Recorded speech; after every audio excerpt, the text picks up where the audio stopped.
pretty much what you pay for.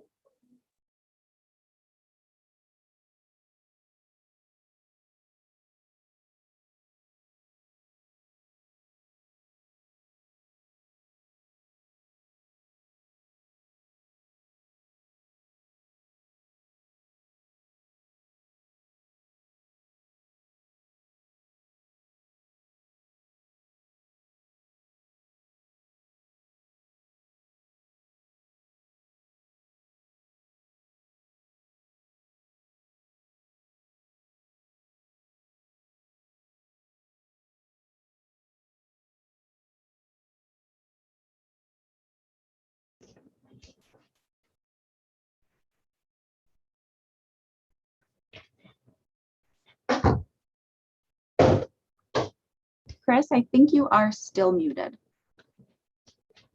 Yep, we were still Yeah. muted. There we go. All right, I will mute until we are ready to go, although it is 8:32, so. Okay. I think she usually spends about 1 day a week at their trip, mostly she's down in Maine. You used to coach softball. At the high school level? Yeah. Is that right? You can release your video order now. What does that mean? What? I can release my video order now.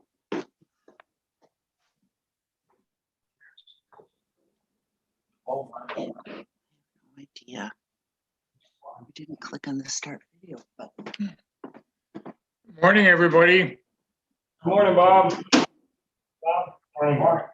So Bob, Dick, Ken, and Dennis have joined, and I have a voicemail message from Bernie from this morning. He is not going to be able to join us this morning. Okay. Okay, no Bernie. We can deal with that.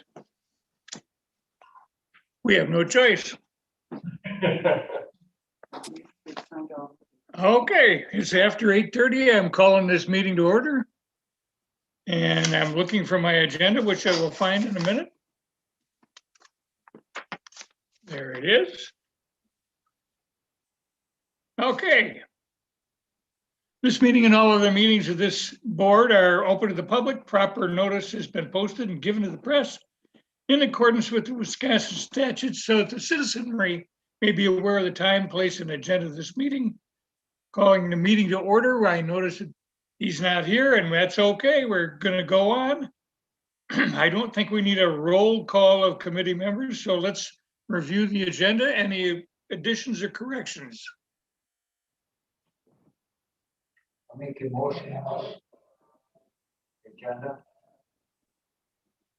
I saw, Motion in a second. All those in favor say aye. Aye. Moving on down to reviewing the previous minutes.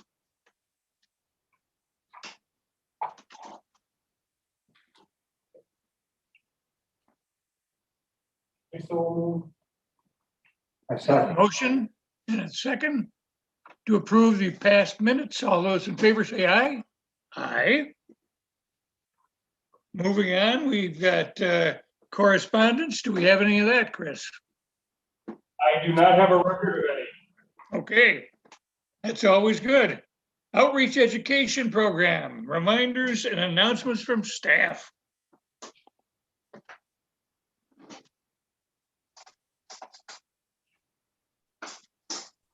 All right. Okay, we have no outreach education program announcements. Chris, is that supposed to be me? Well, Yeah. These would be any reminders or updates that anybody had that didn't fall under agenda items. So you're coming up, Jessica. It's for the sharing program sharing now. Is that Yeah, okay? the short, quick reminders, yes. Oh, the short, quick reminders. Okay. I'm good. I just have my longer one that I prepared for today. okay, so we're down to, am I correct? We're down to food wise. Yes. Okay, Hear me okay? All right,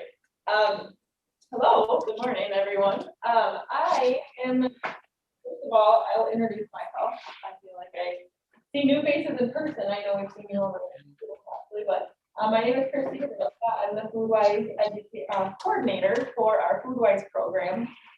We collaborate with actually our 4-county area that Chris oversees. So it's Waupaca, Calumet, Outagamie, Winnebago County. But we have a Foodwise nutrition educator house here in Waupaca County, Haley Struck. And she's actually today for the first time out at the food pantry since, well, in the last year. So she was unable to make it this morning, but we wanted to give her that opportunity to get out and reach our participants at the pantry. So today, what I'm here to kind of ask of you is annually we put together Jessica, can you guys hear me on the computer okay? Yes. Okay, thank you. We put together an annual program plan to just really just figure out where we're going to be teaching each year, who we're going to be reaching, what audiences we're going to be reaching, what partners in the community, and then kind of putting dollar amounts to that. So we fiscally or annually we are given money from the state. So our salaries, our supplies, what we use to teach out in our community is we're funded and supported by the staff program, so the supplemental nutrition programs that are federally funded.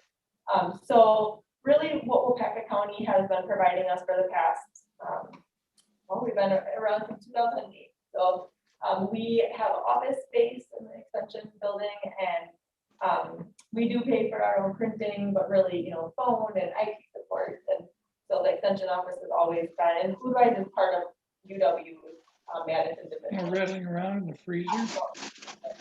We are very grateful for the support that Waupaca County provides us as far as, like I said, the space and just operating supplies.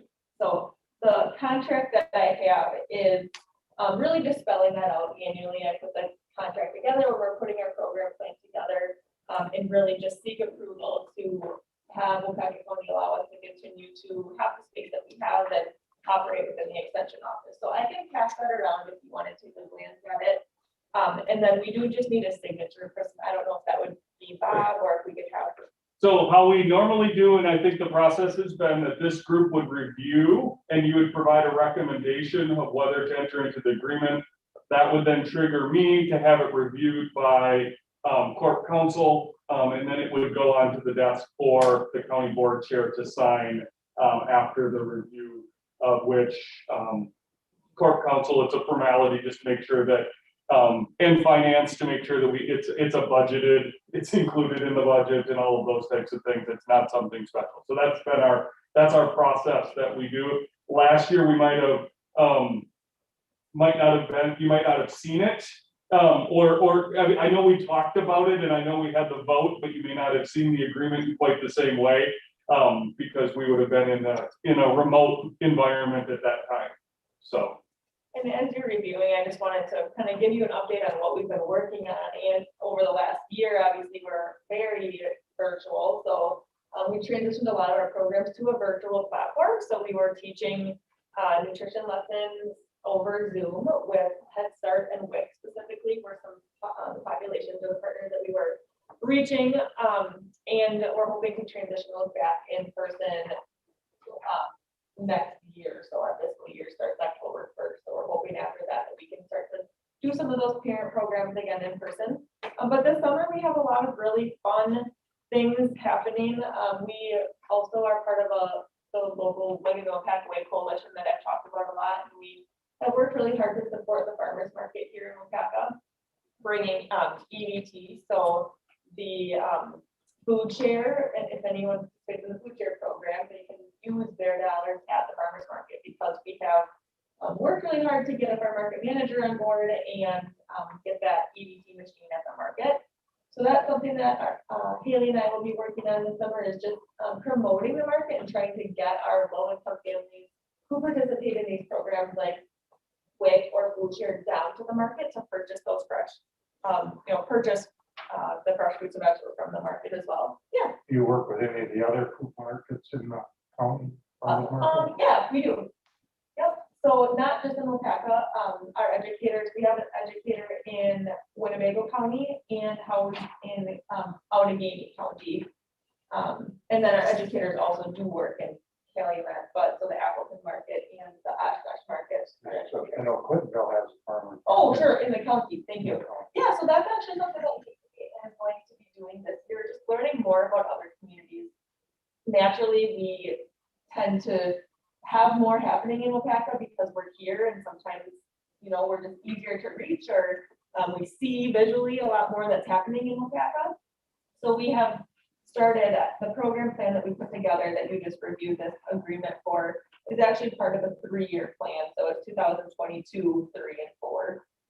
And we have built in really intentional time for Haley to spend just meeting and getting to know the communities in Waupaca County a little bit better and learn because she's still relatively new in her role. So she hasn't had a lot of time to actually get out into the communities. She was only on board for almost a year when we had to start working from home. So yeah, getting out and learning more about the farmers markets and the other communities and community gardens and just building more partnerships with the county.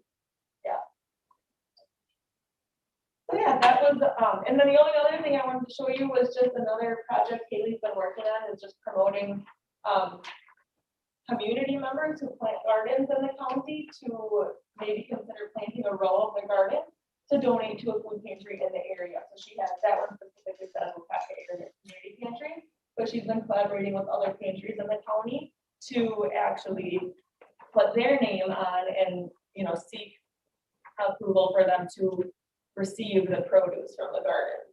So I'm just wanting to draw attention to our community members that there are food pantries in the area who are willing to take fresh produce. And so when you've got those, you know, overflowing zucchini plants or tomato plants in a few months, you know where you can take that food if you are not, you know, you're exhausted all of your other options or your neighbors don't want any more zucchini, you can take it to the pantry. So trying to just kind of build that relationship with our pantries and get back out and, you know, really be present again in the community. So just some examples of things that we do. And I like to always say that we come to you at a pretty good price because our salaries and supplies and everything are paid for federally. So we're giving you a lot of, or the county, a lot of education and outreach for a very little cost.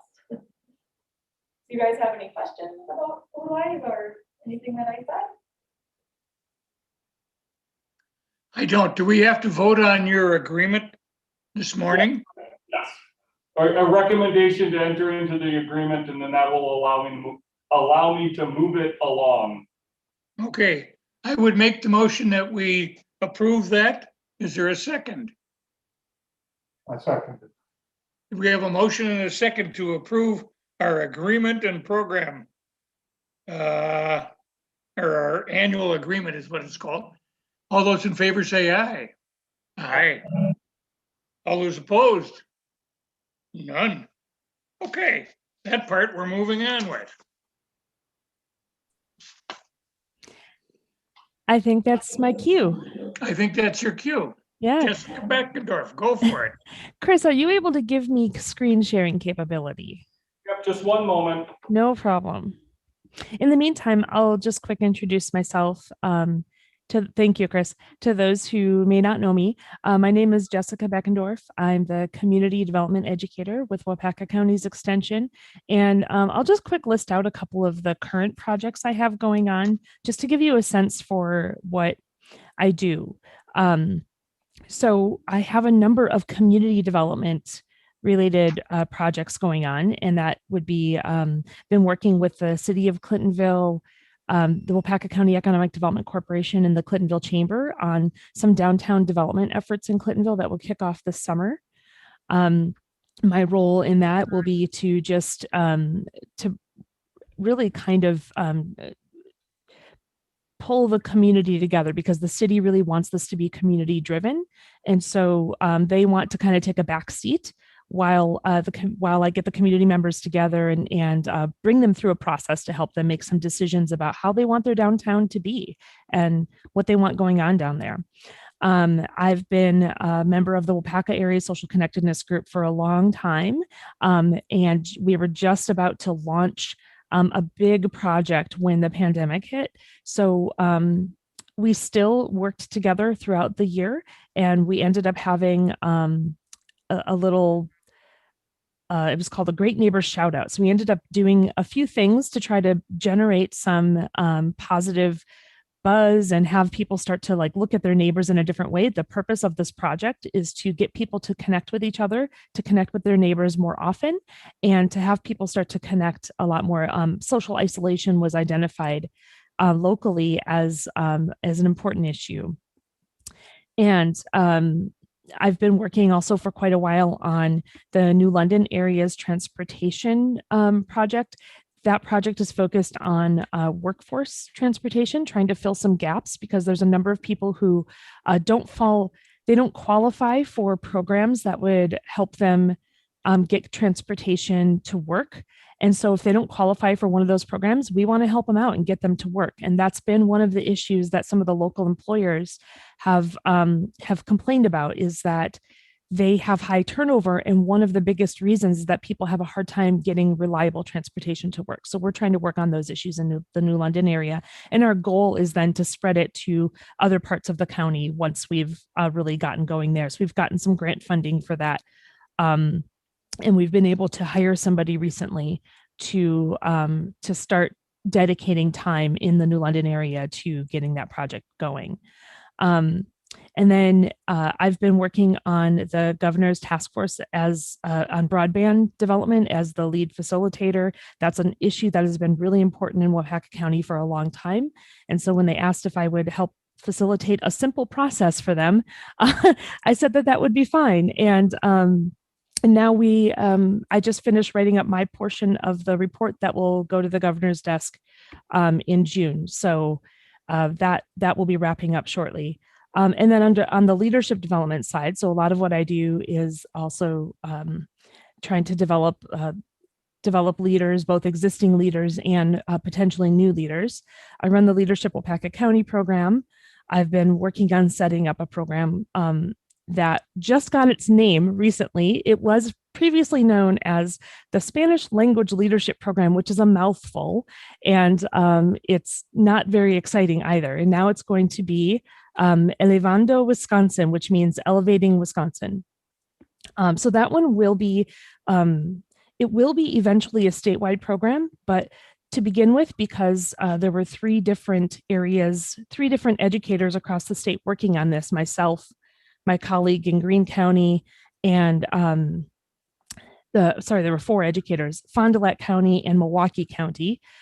We are going to pilot this program in those four counties first. And then after that, we're going to look at the options for moving it to a statewide program. And then I've also been part of a group of people creating something called the Relational Networking Program, which really teaches collaborative leadership. So it's teaching leaders. So these are already established leaders who are maybe they're an executive director of a nonprofit, or maybe we've had county board members. We've had mostly those two groups, executive directors of nonprofits and county board members, but trying to teach them some of the skills that they can strengthen in collaborating with each other a lot more. It's for bigger impacts in the community. So those are my current projects. There's more to share, and you'll hear about them as we go throughout the year. You'll be hearing a little more about these projects and more. So I'm going to share with you today, though, about a program I didn't even talk about because I knew I was going to be talking about it, called the Child Care Business Support Program. I'm going to share my screen. This is really, there we go. So childcare has, I think through the pandemic especially, right? It was all childcare, from what I had been hearing, was already an issue before the pandemic. I know a couple of local childcare providers, one in particular that I was connected to, who recognized that the childcare industry needed support even pre-pandemic. There were childcare deserts, which I'll explain in a minute, pre-pandemic, and then post-pandemic, or during pandemic, it has really been exacerbated. And so if people can't find childcare, or if the childcare is prohibitively expensive, it can be very difficult to for our local companies to have a workforce, to have a full workforce. And that's something that I've heard from a lot of employers in our area. I also I sit as an advisory member on the Waupaca County Economic Development Corporation's board, and that is a drumbeat that we've been hearing for years, that they can't find workers. And so childcare is actually a big piece of this, and it's becoming a more critical issue. So one second here. Okay. So I'm going to give you a couple of notes. I won't make this super lecture-y. I just wanted to share a little bit about what I've been finding out about, because I will be honest, I'm still learning. I don't know that much about the childcare industry. I don't have children. And so I haven't experienced it from that side. And I also just have not, when I worked in economic development, I didn't work with a lot of childcare facilities. So I'm learning a lot myself. But I'm going to share a couple of facts with you. So here's the situation. In Wisconsin, 74% of families with children under the age of 6 or under, every single adult in that household has to work. So early in the pandemic, pre-pandemic, we already had childcare deserts, and so it was difficult to get childcare in some places already. And there were other issues with it. But then early in the pandemic, we had lost 54% of the large licensed group centers closed. Some of those are opening back up, but they expect the potential will be that we lose 25% of licensed childcare facilities across the board. And added to the 54% of large licensed group centers closing, 18% of licensed family centers closed early on in the pandemic. So added to that, 54% of Wisconsin's population lives in a childcare desert. So now here's where I'll explain what a childcare desert is. Maybe I should have put it earlier. It's an area that either has no childcare providers or has so few that there are more than 3 children for every available slot.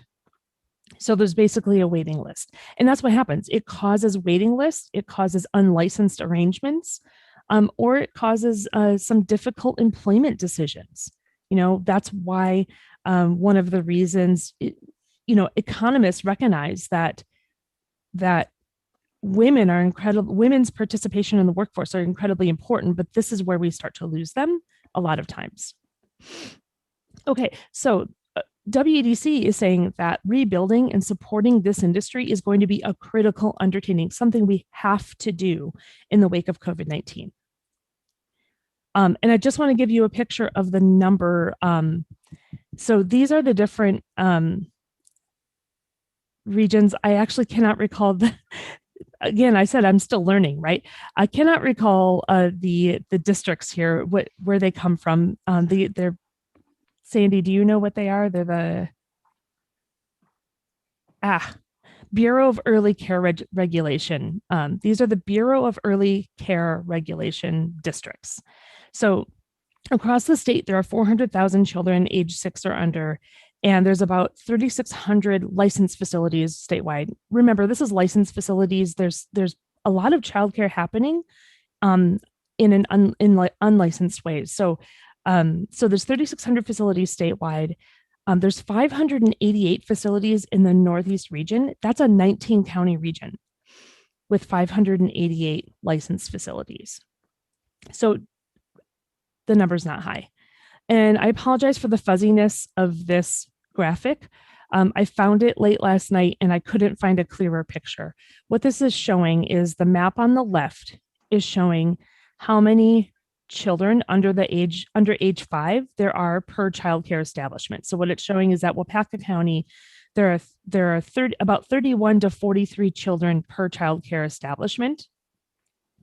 And in the map on the right is showing the monthly child care costs for it would be 1 infant and 1 preschooler. So Waupaca County, the costs are low by comparison. You can probably see how deep red Outagamie, Winnebago, and Portage County are. The costs are lower here. But that also leads to some issues, right? Because employers in general, like I already mentioned, are facing pre-pandemic and even now they're facing a shortage of workers everywhere. But here's the struggles that childcare facilities face. They face a high turnover. They face really tight margins because many of them are trying really hard to keep prices down. They're trying to pay their employees well enough to afford to even send their own children to the child care facilities, which is something I'll talk about in just a minute. So they have very tight margins. They have high turnover. The industry is even expected to shift significantly after COVID-19. The preferences that people are showing, the preferences that families are looking for have been smaller facilities rather than the very large facilities. And so that is expected to continue that trend. Some of these facilities that closed during COVID-19 will be unable to reopen. Some of them will reopen, but they'll have such limited staffing that it will greatly reduce the number of children that they can have in the facility. And I already mentioned that shift to smaller facilities. Challenges the workers face in childcare are low wages. Often the workers are right around $10 an hour and even less. There's some that are like $7.50 or $8 an hour if you're like an assistant teacher. And there's low or no benefits. There's only 17%. And these are numbers for the large facilities. By the way, I didn't take the numbers from the smaller family facilities, but there's some similar issues going on there. So low or no benefits. So only 17% of employees at childcare facilities are eligible for employer-sponsored health insurance. So there's some disparities there as well. Workers often can't put their own children in the facilities that they work in because of their wages being so low. So here's the program I wanted to share with you. So Extension, a number of colleagues saw what was going on, and a whole lot of things happened at once. Myself and several colleagues got together to talk about writing some grants for this kind of work. And as it turned out, the Small Business Development Center had some funding that they wanted to partner with. They wanted to partner with us on, and there was already a pilot program that was happening in Greene County. And we said, well, why don't we just take that pilot program statewide? And so that's what we did. So I'm going to show you what's going on with that now. So we're calling this Build It Strong Wisconsin Child Care Business Initiative. What we're looking at doing is offering some extensive training. Now, this is not to replace the training that you have to take if you want to become a licensed facility. This is in addition to. This is meant to strengthen an existing business, and it's meant to help a new business, someone who wants to start a new business, get started. So we're really looking at trying to open new facilities, or trying to convince people to open new facilities, and we're looking at helping existing facilities thrive and understand how they can thrive. So this is it's a business development opportunity, and we're taking it totally from the business development and workforce type of angle. So it's going to be, I won't go into all the details of it, but it's going to be basically 5 courses offered by Wisconsin Early Child Care Administration staff or association between now and September. The ones in the Northeast region, which I'm the lead for, are happening Saturdays in June. So Saturdays from 8:30 to 12:45. They will be they're all going to be delivered over Zoom to make it convenient, because as you saw, those regions geographically were big.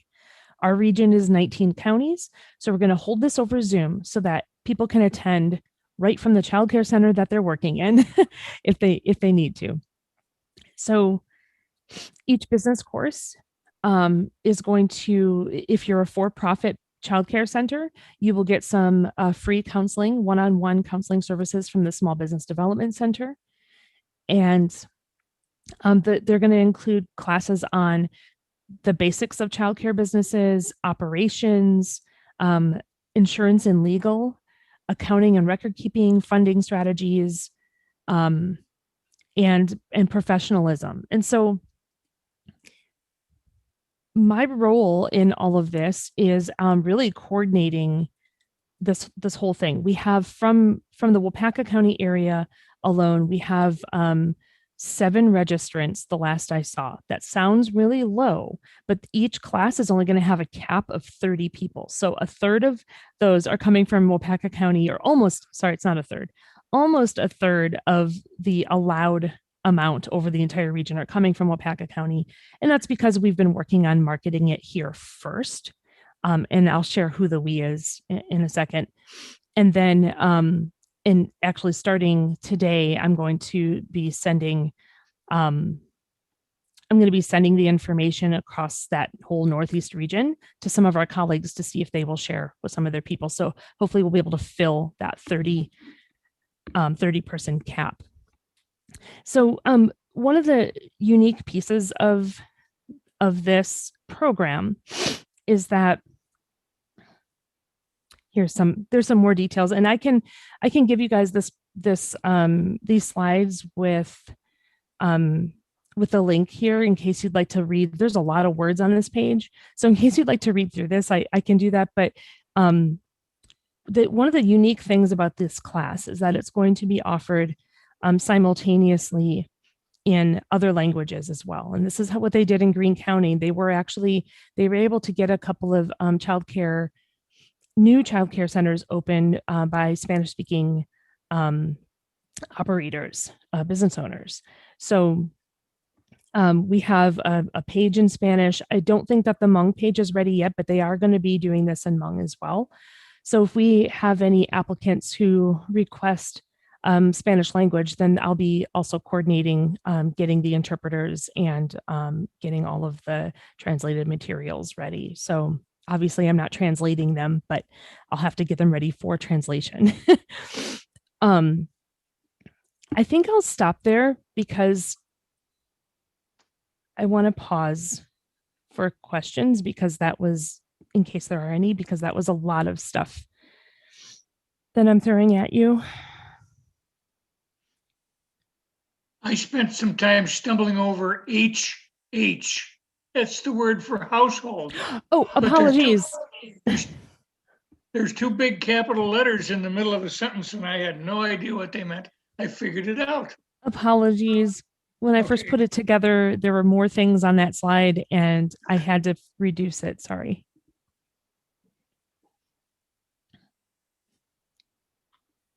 Hearing none, I think you can go on. I'm okay. So I just wanted to share a little bit about why it's important to support the childcare industry and how we're starting to do it, which is partly through this business initiative. But I also wanted to share that even before this initiative came to be, Sandy had been working with I promise I'm not going to call you out, Sandy, but Sandy had been working with a local childcare provider, talking with them about trying to develop a professional development network to support childcare facilities and childcare staff. So trying to develop a group of people who might come together and learn together and continue to develop and grow their skill sets. So that's one way that we're also looking at supporting this industry. Sandy's kind of, I guess, from the extension office, Sandy's taking the lead on that, and I'm going to support her whenever it makes sense for me to come in and support that effort. And we've been really fortunate to have a couple of rock star childcare providers in the area who are very interested in supporting the industry and trying to get more licensed facilities. You know, it's so interesting because in a lot of businesses don't necessarily want another business like theirs in the community because it's more competition. But there's such a lack of childcare that there are childcare facilities who are like, I really want to see more childcare facilities open up. And that really indicates that there's definitely a, supply and demand issue. And this is something we really have to address if we want to help our other businesses look attractive to workers as well. We need to be able to have childcare in the area that is available. So If you don't mind me adding. please. Specifically, the childcare provider that Sandy's working with is the provider that my children go to.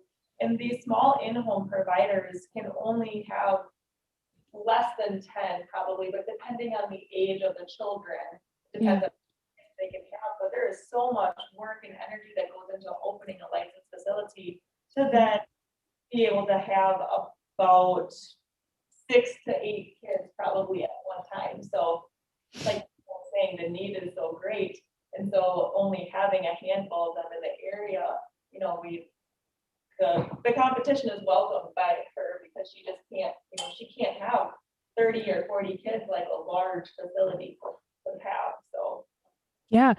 And go ahead, Christy. and we love the small like quaintness that the in-home provides. Yeah. And in-home facilities face their own challenges as well, besides having probably more requests than they have room for. There's also they often, not always, make less money than they might if they were an employee in a large facility.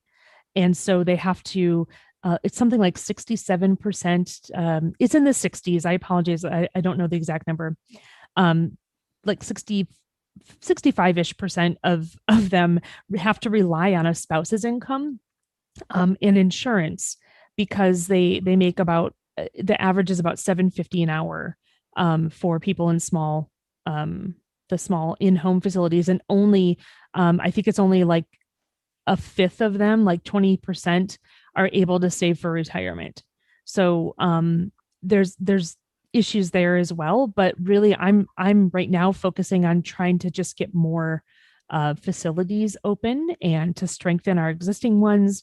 And we'll have, like, the wages thing is going to have to be dealt with at a different time. I don't think I can solve that problem myself, or even with a few others. So. All right, that's all I had to share with you guys today. Okay, Let me know if you have any questions in the future if something comes up. thank you, Jessica. I think we're down to Chris. All right, good morning. Couple of updates to make you aware. Thanks to the role that Amy does and looking at the budget, just wanted to update that we are below budget in most categories, especially when it comes to travel related expenses. However, as we are opening up, we are going to start to see some of those categories be used. However, we are on track. So the budget for this department looks good. Facility, looking at facility updates, we are continuing to work within the guidelines as we start to open up or have more open requirements. Still, one of the things that is interesting is the number of walk-ins is not through the roof. It's not like they were lining up at the door waiting to come in, but phone calls and email traffic is still remaining consistent. So that's good that we're still able to provide that level of service. And some of the pieces that we're able to do, not only here in Waupaca County, but it's something that we're looking at others, is that there were some upgrades. So, for example, due to COVID, we put a plastic screen so individuals can have a little bit of a separation between when they walk into the office and they're helping them at the front counter. And it's fairly likely that at least for large portions of the year that we'll leave that barrier there. Because at some point, even though COVID is going to be less of an issue, there are still colds and flus and other sort of communicable diseases that if we can reduce the risk of spread and keep everyone healthy, then that's just better for better for everyone. So so still working through as we go through that. That there's also a staff component. So as evidence, so as we are still working out the UW guidance they have not changed or adjusted their recommendations after the CDC provided their updated guidance. That's coming, or it's anticipated within the next couple of weeks or a month or so, as to be able to go. So I still have the opportunity to hide my face from you, and it's I don't know if it's good or bad, but it is for at least a little bit yet. Couple of things as far other things staffing related. So still carrying there's a part-time support staff role that we're still carrying that's still vacant. At this time, in consultation with the staff, we're still not to a point where we would be ready to where we would be ready to post that position, because the workloads, we need to get back into whatever quote unquote normal is before. The last thing I want to do is hire someone and then lay them off because we don't have the workload for them. So that's kind of where we're at. The other thing, just an update regarding the vacant ag educator position. Statewide, the Ag Institute has been working on a staffing model because the amount of funding available is, so this is not new, is not enough to be able to have co-funded, so part state, part county funded ag positions in the exact same model that we had before, where each county that wanted one was able to get one. The dollars come up a little bit short. There were a number of work groups that worked on a statewide staffing plan. There's a general concept of a statewide plan. And the reason why I use the word concept is because it may be the framework, but it doesn't mean that it's carved in stone. There's still conversation and there's other pieces that we're able to work with. So what the goal is that there would be opportunities for co-funded multi-county educators, primarily focused on the areas of dairy and crops and soils. And if you look at the Waupaca County and a couple of the counties, if you look at Shawano and Outagamie and Winnebago, those are our big agricultural areas. So while we don't have the exacts, there looks like there will be an opportunity for us to utilize the funds that we have in the budget for the vacant position to be able to invest in at least one, a dairy, and hopefully a portion of a crop and soils educator that would be a primary contact for the producers and or the agro-professionals that are supporting the producers. They would be the primary contact in their narrower area, but they would have a larger geographic area. So they might cover multi-counties, depending on what the needs are. One of the reasons why, again, it's not carved in stone and there is not a map is because there are just some natural, we have to look and see what the natural fits are. It might be technical college districts might make sense. There might be certain co-op and other business ventures that, that make each group differently. In addition, there are going to be some statewide outreach specialists that will cover the areas of, say, livestock, beef and livestock, farm management, that local producers will have access to their expertise, but it's not going to be like, hey, you're assigned to this set of counties, it's going to be more of a statewide, and I don't want to say a referral, but like, hey, you this, through an email or a phone call, individuals would be able to connect with those individuals. The other piece that is key to this is that working on, and I'm thinking of it as, I can see it in my mind of what it could look like, but an enhanced web directory for customers and also for support staff. So for example, if Amy or Annette were to get a phone call related to a topic, there would be a better menu of other access of services or information. There are some, my word is low hanging fruit. There's some common issues or some common concerns or some common questions that are asked that can be part of a knowledge base that can be a starting point for a lot of client questions. In some cases, that might be what the information that they need, or it can lead into a further conversation.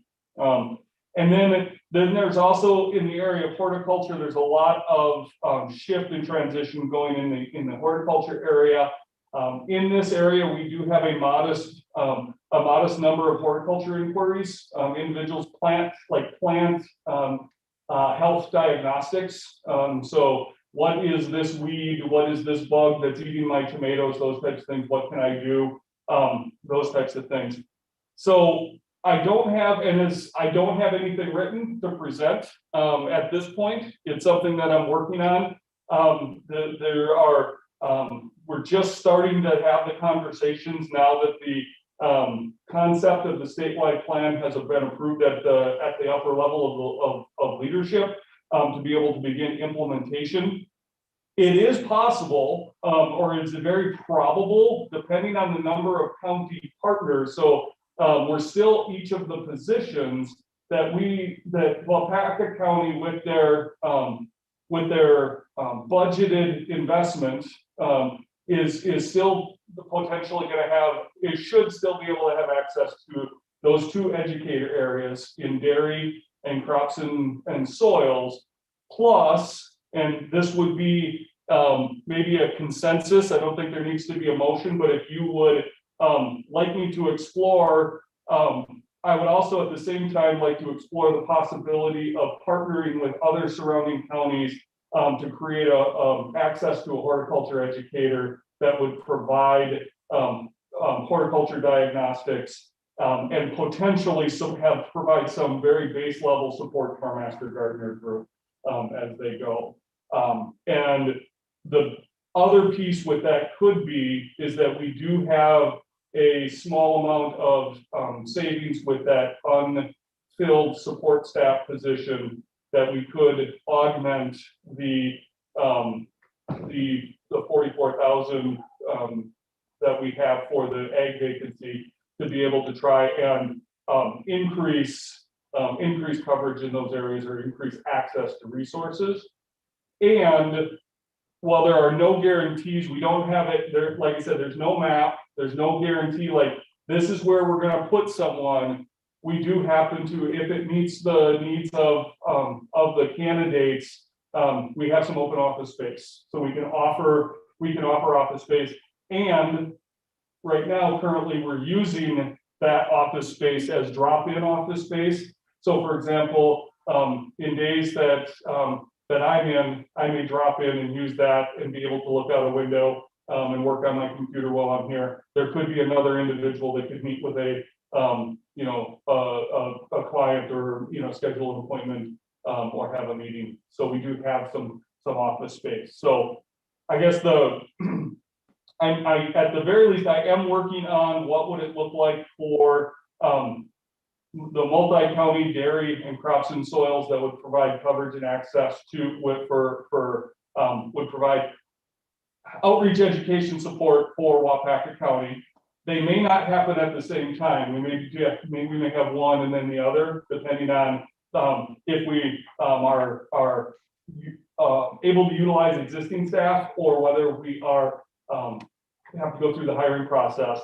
I guess the feedback that I would want is, would you like me to include some options or some ideas to bring back to this group for feedback relating to some type of access to a horticulture educator that would be a different role, a different position. And I don't know exactly what that would look like. This is just kind of a brainstorm in my head.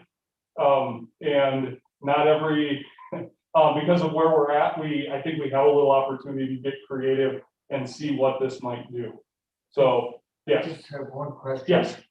Who's filling in now for Greg? So, it is a all hands on deck approach. So, I mean, the questions are being answered. Many of them are, so what is happening, for some individuals, Amy at the front desk is getting the phone calls.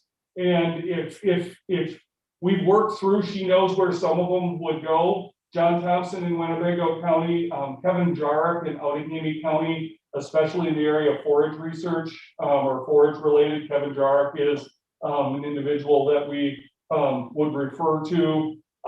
Dairy and livestock is a little bit trickier, but we have some individuals that we'll refer to, just because there's fewer individuals that have that expertise. Now that said, there are also some of our not producers, but some of our agribusiness professionals have had part of extension staff as part of their networks, and they may work directly with them. So we may not, so Amy and I may not see their requests, but they're already connected to whether it be extension specialists or other statewide educators through their professional networks. I'm not going to say that yes, we are doing our best to answer the current questions. We have to spread it out a little bit more than we would used to in previous. And horticulture questions are we're providing some very limited support, partially because I also have a horticulture vacancy in Winnebago County now that is not necessarily part of the solution, but we are, normally that individual would take on some of our horticulture inquiries, but we have additional vacancies, so we're trying to find other individuals to be able to find out some bug and weed ID. But that's where the web menu of common questions and things like that are very helpful. It's just sometimes it's not laid out in a way that's really straightforward. It's more educator focused as opposed to customer focused. So we need to get it more customer focused as we go.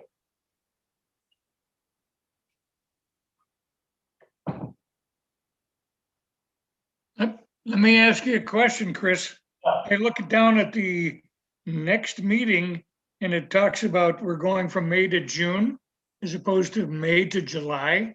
Is that correct? We've been going every other month? I'd have to look at what the schedule was that we approved. I apologize, and I don't have my computer open. Last week in July. That is correct. The next meeting that I have scheduled is June 28th. There's no meeting in July, and then the next meeting after that would be August 23rd. Oh, okay, so whatever it is, I understand. We're bunching and then we're unbunching. Yes. That makes sense? Okay. So the next meeting is going to be in June, and it's going to be on whatever that date is. I saw it, 28th. Yeah. Are there any other questions? I have one. I don't know what your plans are for September, but Wisconsin WCA convention, that would be, if you do have one in September, that would fall at the time that the normal meeting is scheduled. Okay, we'll review that. Okay, is there anything else? Yes, so here's I kind of asked for a little bit of consensus. Here is, I'm not hearing opposition, so I am going to include, I see some head nods, I will include some options or some ideas relating to hort outreach education and how to provide that, in addition to, with the primary focus, that's not going to be at the expense of dairy or crop and soils, but that would be in addition to. can I just ask a clarifying question? Yes. So you're proposing 2 separate positions? There's a likelihood that it will be 3 separate positions. Okay. Because, so one of the things, so here's the big piece is that, up until now, our model for providing outreach education, coverage has not changed since 1914. That's the model when E.L. Luther was hired in 1914 in Oneida County. Essentially, that is the same model that we had until 2020. The agricultural industry has changed just a little bit since 1914. All right, we're no longer using horses. We now have tractors that will drive themselves. We have specialization, a lot of specialization within the industry. Essentially, what we need to do is if we're going to stay relevant and stay supported by the community that we support, our staff need to specialize as well and become more focused in their areas. So that's why these would be portions. Largely, they would be parts, and we would be co-investors in multiple positions that would be able to provide support and outreach education in their respective areas, and be directly available to the residents of Waupaca County. So that's like the big 10,000 foot view picture, even coming down from the 30,000 foot view of where extension agriculture outreach education needs to be. And I'm not saying, and I do think that at some point there may be opportunities for for changes down the road as needs arise. So Would all 3 be full time, like 100%? I can't guarantee that. So I thought there were gonna be somebody to replace Greg's position, because his position was very, very busy man. And I know these farmers that called on him for different things. Right. It was available. Now there is nobody available. There's nobody to call to find out things, you know what I mean? Well, so while we may not have someone who is in the office at all times, this would still provide in the 2 primary areas that Greg answered calls were related to dairy, in the farm business management, and forage production, which then also directly supports dairy. So this would be addressing that.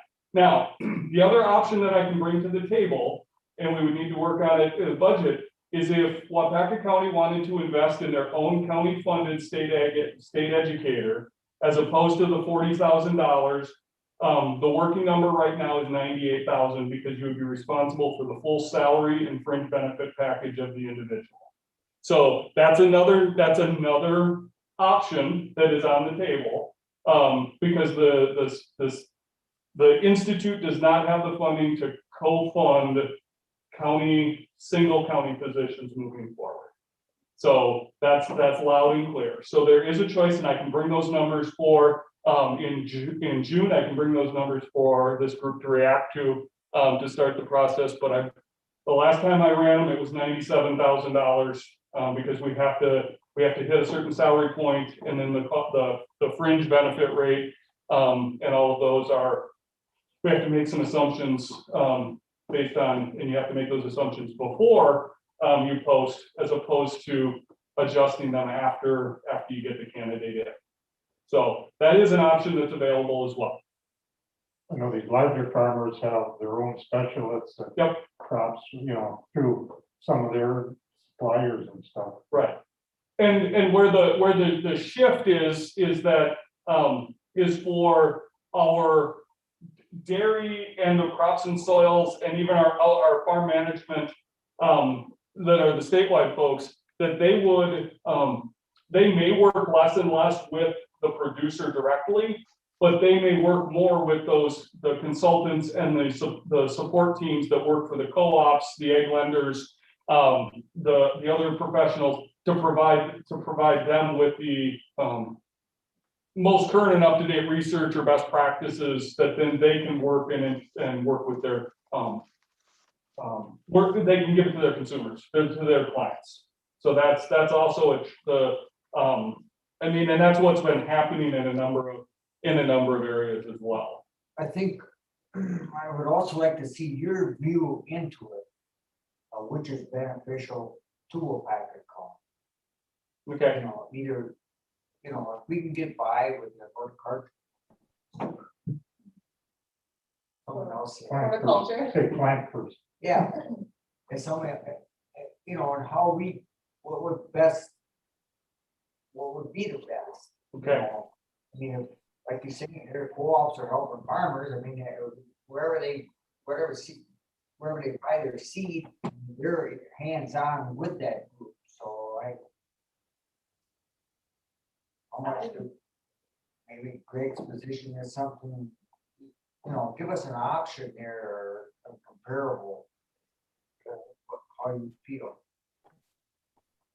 By no means an expert in this area, but just speaking from Foodwise's perspective, I know that because like you said, Greg was so busy, he had essentially many roles in one, that there are more things, from my perspective, in Waupaca County that just we weren't able to do because of the lack of that specific horticulture educator, that, you know, he was just really scraping the surface with some of that. So in some of the other counties where there is a horticulture specialist or educator, Foodwise has been able to tap into that to help initiate and establish community gardens, or getting that connection with the master gardeners, and having that one person who could kind of be our contact point. We've got some specific grants that we can apply for, but we need the master gardener relationship, and they're still around in Waupaca County, but we don't necessarily have direct connection anymore, just with, you know, now that Greg, and I know that, you know, our Amy and that they definitely can still help us connect to them, but just from Foodwise's perspective, you know, there has been a few things in other counties that have that specific person that we know we could reach out to them, and I know that I could, for Waupaca County, call someone in out of Amy County, but they also obviously are very busy as well. So just maybe spreading them a little less thin, kind of, right, Chris, to then they would also be maybe covering Winnebago or whatever. You didn't draw a map, but I hear all of the points that are being made, but if I could just, that was my 2 cents as far as horticulture goes. If I could just ask a question too, and I'm not quite sure how to put this. I think I understand answering questions from people is a large part. And I'm also wondering though, I know we talk about outreach, and I guess I know people also found value in the county in having like the workshops in the county, or you know, different things that were provided for them instead of people just calling to get questions answered. And so if that is something that, you know, is being considered as a part of those positions rather than just being references for people or resources for people, but also providing some of that education.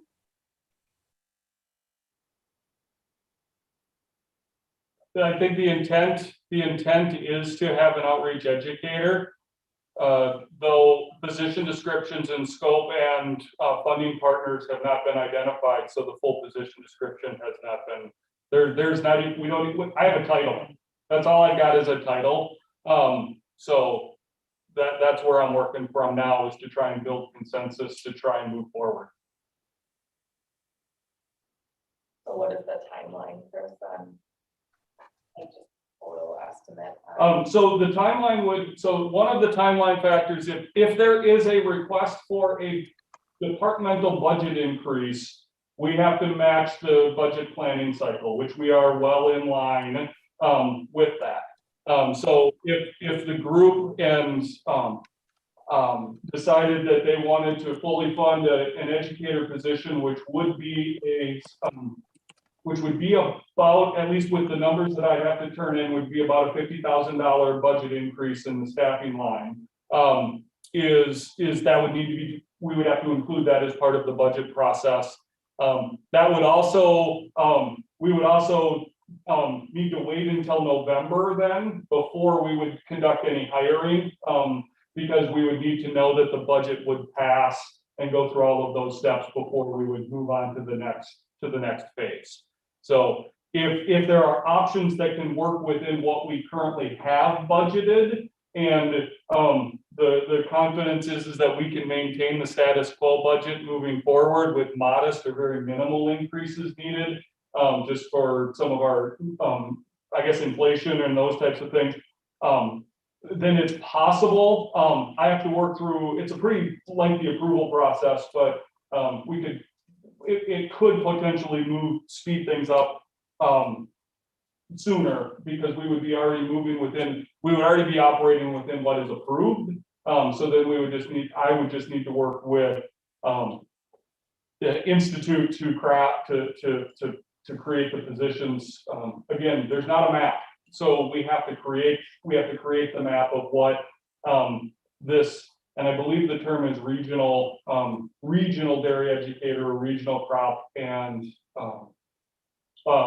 soils educators, what they would look like.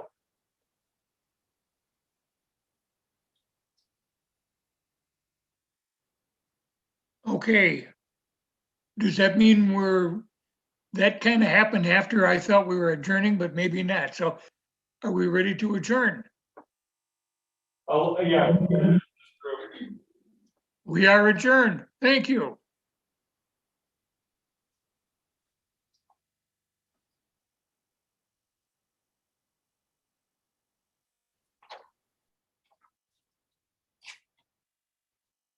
Okay.